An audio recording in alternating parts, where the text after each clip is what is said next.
तारा का विलाप। जब तारा को वाली की मृत्यु का समाचार मिला तो वह अत्यंत उद्विग्न हो गई और रोती हुई उस स्थान पर आई जहां वाली का शव पड़ा था। तारा और अंगद वाली के शव से लिपटकर बिलख बिलख कर रोने लगे।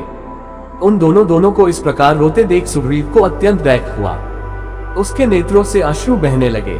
तारा वाली से लिपटकर विलाप कर रही थी, हे आर्यपुत्र, आप जैसे पराक्रमी वीर की राम ने छिपकर हत्या करके अत्यंत निंदनीय कर्म किया है। हे नाथ, आप मौन होकर क्यों पड़े हैं? आप अपने पुत्र अंगद को किसके सहारे छोड़ गए? देखिए वह किस प्रकार से बिलख बिलख कर रो रहा है। हे आर्यपुत्र, आज आप ऐसे निर्मोही कैसे हो गए? हे स्वामी, आप मुझे और अंगद को किसके भरोसे छोड़े जा रहे हैं? सुग्रीव, आज तुम्हारा मनोरथ सफल हो गया। अब आनंद से राज्य का सुख भोगो। आज मेरे पास पुत्र ऐश्वर्य सब कुछ होते हुए भी मैं विधवा के नाम से पुकारी जाकर संसार में तिरस्कृत जीवन व्यतीत करूंगी। पुत्र अंगद, अपने धर्मप्रेमी पिता का अंतिम दर्शन कर लो। यमलोक को जाते हुए अपने पिता का हाथ जोड़कर अभिवादन करो। देखो स्वामी, आपका पुत्र हाथ जोड़कर आपके सामने खड़ा है, उसे आशीर्वाद क्यों नहीं देते? आज आपने इस युद्ध रूपी यज्ञ में मेरे बिना कैसे भाग लिया? बिना अर्धांगिनी के तो कोई यज्ञ पूरा नहीं होता। इस प्रकार तारा नाना प्रकार से विलाप करने लगी। वाली के वानर सरदारों ने बड़ी कठिनाई से उसे शव से अलग किया। धनुष धारण किए राम को देखकर तारा उनके पास आकर बोली, हे अमलक मलदलोचन राम, आप वीर तेजस्वी धर्मात्मा और महान दानवीर हैं। मैं आपसे एक दान मांगती हूँ। जिस बाण से आपने मेरे पति के प्राण लिए हैं उसी बाण से मेरे प्राण भी हर लीजिए, ताकि मैं मरकर अपने पति के पास पहुँच जाऊँ। मेरे पतिदेव स्वर्ग में मेरी प्रतीक्षा कर रहे होंगे।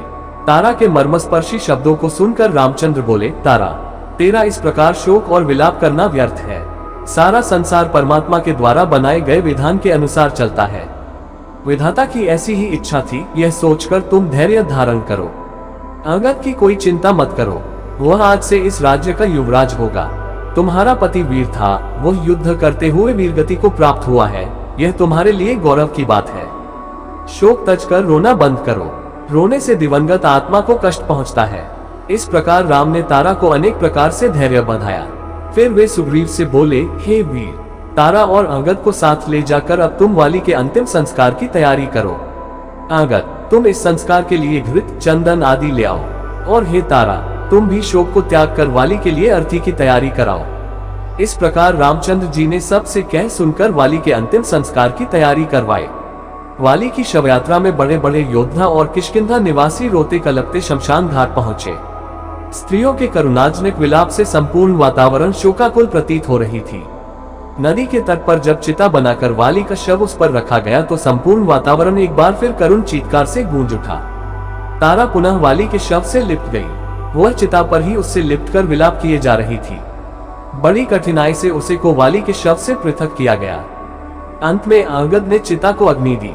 जब वाली का शरीर पंचतत्व में विलीन हो गया तो श्री रामचंद्र जी ने लक्ष्मण, सुग्रीव, अंगद एवं अन्य प्रमुख वानरों के साथ मिलकर उसके लिए जलांजलि दी।